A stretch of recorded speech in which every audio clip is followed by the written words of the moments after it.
Ketua DPRD Provinsi Sumatera Barat, Bapak Haji Lazuardi Herman SH, Datuk Madarokayo, dan selanjutnya yang kami hormati Kepala Dinas Kebudayaan Provinsi Sumatera Barat, Bapak ini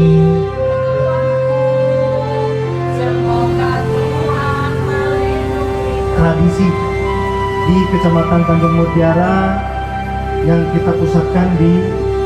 halaman Masjid Zirah Pasyatiku. Kegiatan ini yang berkolaborasi dengan Dinas Kebudayaan Provinsi Sumatera Barat